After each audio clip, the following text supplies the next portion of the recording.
अध्याय 7 आत्म अनुशासन और लगन। जल्दी से महान बनने के प्रयास से सचेत रहें। 10,000 में से एक प्रयास ही कामयाब हो सकता है। यह बहुत ही भयावह अनुपात है। Benjamin Disraeli. लगन एक सक्रिय अनुशासन है। विपत्तियों और अस्थायी असफलताओं के बावजूद लगन पूर्वक काम करने की क्षमता जीवन में सफलता पाने के लिए अनिवार्य है। नेपोलियन हिल ने कहा था, लगन चरित्रवान व्यक्ति के लिए वैसे ही है जैसे कार्बन स्टील के लिए। लगन सफलता का प्राथमिक कारण है। दूसरी ओर लगन की कमी यानी कि जल्दी हार मान लेना असफलता का प्राथमिक कारण है। आत्मानुशासन और आत्मसम्मान के बीच सीधा संबंध होता है। हर बार जब आप खुद को वह कार्य करने के लिए अनुशासित करते हैं जो आपको करना चाहिए, चाहे आपका मन हो या ना हो, तो इससे आपका आत्मसम्मान बढ़ता है। इसी तरह से आत्मसम्मान और लगन के बीच भी सीधा संबंध होता है। जब आप लगन से काम करते हैं और संभावित असफलता के बावजूद आगे बढ़ने के लिए खुद को विवश करते हैं, तो इससे आपका आत्मसम्मान बढ़ता है। आत्म अनुशासन का प्रत्येक कार्य आत्म अनुशासन के अन्य कार्यों को शक्ति देता है। लगन से किया गया प्रत्येक कार्य लगन के अन्य कार्यों को शक्ति देता है। जब आप लगन पूर्वक काम करने के लिए खुद को बार बार अनुशासित करते हैं, तो आप स्वयं को ज्यादा पसंद करते हैं और अपना ज्यादा सम्मान करते हैं। आप ज्यादा शक्तिशाली और आत्मविश्वासी बन जाते हैं। अंततः आप अजय बन जाते हैं और दुनिया की कोई ताकत आपको रोक नहीं पाती। लगन अपना पुरस्कार स्वयं है। जब आप किसी काम में लगन पूर्वक जुटे रहने के लिए खुद को विवश करते हैं, चाहे वो काम छोटा हो या बड़ा, तो आप अपने बारे में ज्यादा खुश और बेहतर महसूस करते हैं। जब आप एक अतिरिक्त मील आगे तक जाते हैं और मिलने वाली तनख्वाह या उम्मीद से ज्यादा काम करते हैं, तो इससे आपका आत्मसम्मान बढ़ता है। आपको अपने जीवन पर अधिक शक्ति और नियंत्रण का एहसास होता है। अपने करियर में जब आप तनख्वाह से ज्यादा काम करते हैं, तो आप देवदूतों की जमात में पहुंच जाते हैं। जीवन में विजेताओं और पराजितों में आधारभूत अंतर यही होता है। विजेता कभी हार नहीं मानते और हार मानने वाले कभी नहीं जीतते। आप स्वयं से सकारात्मक बातचीत करके अपनी लगन की क्षमता बढ़ा सकते हैं। ये शब्द कहें, मुझे रोका नहीं जा सकता। आप स्वयं से सकारात्मक बातचीत करके अपनी लगन की क्षमता को बढ़ा सकते हैं। ये शब्द कहें, मुझे रोका नहीं जा सकता। कोई भी बड़ा काम शुरू करने से पहले मन ही मन यह सोचकर अपनी प्रोग्रामिंग करें, मैं कभी हार नहीं मानता। जीवन के हर सार्थक चीज को प्राप्त करने के लिए आपको लगन के इम्तिहान में उत्तीर्ण होना पड़ता है। यह इम्तिहान आमतौर पर स्नैप क्विज की तरह अप्रत्याशित रूप से बिना किसी चेतावनी के सामने आ जाता है। अचानक कोई बड़ी विपत्ति, समस्या, अस्थायी असफलता या आपदा आपके सामने आ जाती है।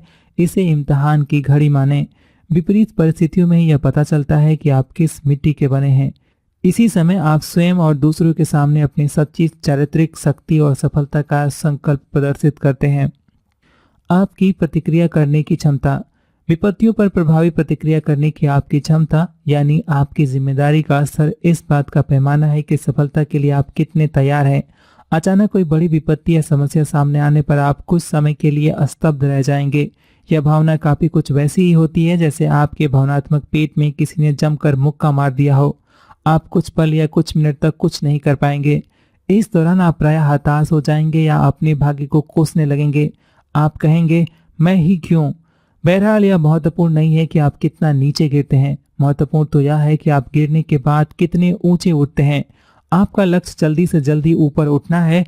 अप्रत्याशित झटकों के बाद ऊपर उठने की क्षमता दीर्घकालीन सफलता के लिए बहुत जरूरी है। एक योद्धा का सूत्रवाक्य याद रखें, मैं खून बहना बंद होने तक कुछ देर लेटा रहूंगा और इसके बाद मैं उठकर दोबारा लड़ने लगूंगा। जब चीजें गड़बड़ हो तो हाथ पर हाथ रखकर ना बैठें, सदमा महसूस न करें या पीछे न हटें। अच्छी से अच्छी योजनाएं भी अक्सर गड़बड़ा जाती हैं। निराशाओं और झटकों को जीवन का हिस्सा माने। गहरी सांस लें, टुकड़ों को बटोरे और आगे की ओर बढ़ जाएं। आशावाद आपको शक्ति देता है।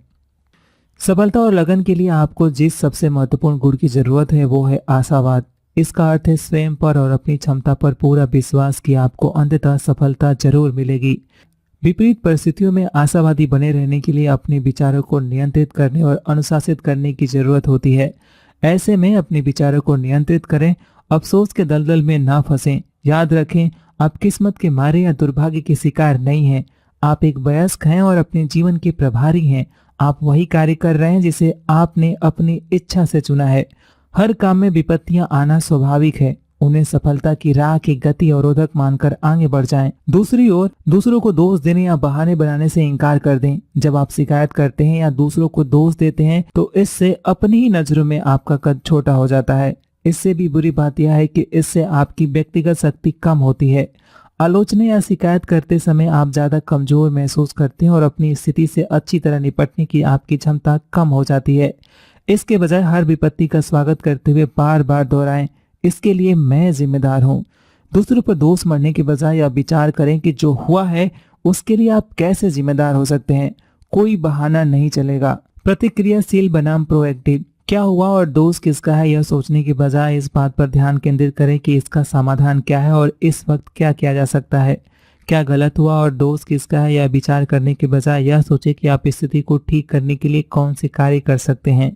आशावादी बने रहने की हर स्थिति में अच्छाई खोजें। जब आप अच्छाई खोजेंगे तो आपको कोई ना कोई अच्छी चीज मिल ही जाएगी। इसके अलावा अच्छी चीज खोजने से आप अपने चेतन मन पर भी काबू कर पाएंगे। ध्यान रहे, आपका चेतन मन एक समय में केवल एक ही विचार रख सकता है, इसलिए सकारात्मक और आशावादी बनकर आप तुरंत उसे नियंत्रित कर सकते हैं। हर समस्या मुश्किल में छिपे मूल्यवान सबक को खोजें। आप पर आए विपत्ति में एक या उससे अधिक सबक छिपे होते हैं जिन्हें सीखकर आप भविष्य में ज्यादा सफल हो सकते हैं।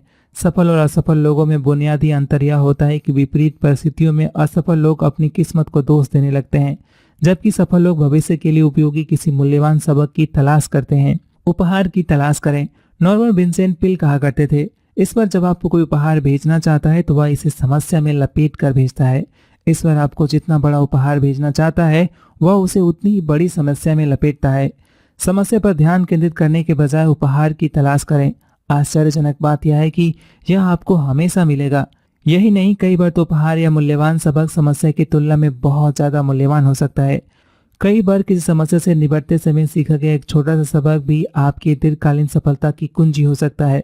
जैसा नेपोलियन हिल ने लिखा है, हर समस्या या बाधा के भीतर समान या अधिक बड़े अवसर या लाभ का बीज छिपा होता है। आपका काम तो सिर्फ इसे खोजना है। विपत्ति आने पर हमेशा यह कल्पना करें कि आप एक शक्तिशाली और संकल्पवान व्यक्ति हैं। प्रथम विश्व युद्ध में एक ब्रिटिश जनरल के वरिष्ठ अधिकारियों ने उसका वर्णन इस तरह किया था, वह लोहे के कोटे की तरह बर्फीली जमीन में अटल खड़ा रहा। जब भी आपके सामने किसी तरह की मुश्किल या समस्या आए तो उसका वर्णन भी ऐसे ही होना चाहिए। बर्फीली जमीन में लोहे के खूंटे की तरह अटल बनने का संकल्प करें। पहले से ही संकल्प करें। जब आप पहले से यह संकल्प कर लेते हैं कि आप कभी हार नहीं मानेंगे तो आपकी सफलता लगभग तय हो जाती है। अंतिम विश्लेषण में आपको दरअसल आपके सिवा कोई दूसरा नहीं रोक सकता। जीवन में इससे कोई फर्क नहीं पड़ता कि आप कितनी बार नीचे गिरते हैं, सारा फर्क तो इस बात से पड़ता है कि आप कितनी बार उठकर दोबारा खड़े होते हैं। अगर आप लगातार उठकर खड़े होते रहेंगे और आगे बढ़ते रहेंगे तो अंततः अपने लक्ष्य तक आप पहुंच जाएंगे। जब आप विपत्ति में भी लगन से जुटे रहने का आत्म अनुशासन दिखाते हैं तो इससे आपका आत्मसम्मान और आत्मविश्वास हर बार बढ़ता है। आत्मसम्मान बढ़ने पर आप ज्यादा शक्तिशाली, दृढ़ और अजय महसूस करते हैं। इससे अगली बार और उससे भी अगली बार लगन से जुटे रहने की क्षमता बढ़ जाती है। विपत्ति का सामना करते समय अनुशासित होकर आप अपने जीवन को आत्मसम्मान, आत्म अनुशासन और लगन के ऊर्ध्वगामी चक्र पर पहुंचा देते हैं। फलस्वरूप आप प्राकृतिक शक्ति की तरह अजय बन जाते हैं, जिसे सफल होने से कोई नहीं रोक सकता। खंड 2 में आप सीखेंगे कि अपने जीवन के व्यवहारिक क्षेत्रों में इन सिद्धांतों का पालन करके आप कौन सी निश्चित चीजें कर सकते हैं ताकि आपको अपने कामकाज और करियर में ज्यादा सफलता मिले और आप आगे आने वाले महीनों और सालों में अपनी पूरी क्षमता को साकार कर सकें। कार्य अभ्यास 1, पहचानें कि आपके जीवन का वह एक क्षेत्र कौन सा है जिसमें आपको अपना लक्ष्य प्राप्त करने के लिए ज्यादा लगन से काम करना चाहिए। फिर उस क्षेत्र में काम शुरू कर दें। दूसरा, अपने जीवन के किसी एक लक्ष्य को पहचानें जिसे प्राप्त करने में आप सिर्फ इसलिए नाकाम रहे क्योंकि आप अंत तक लगन नहीं रख पाए।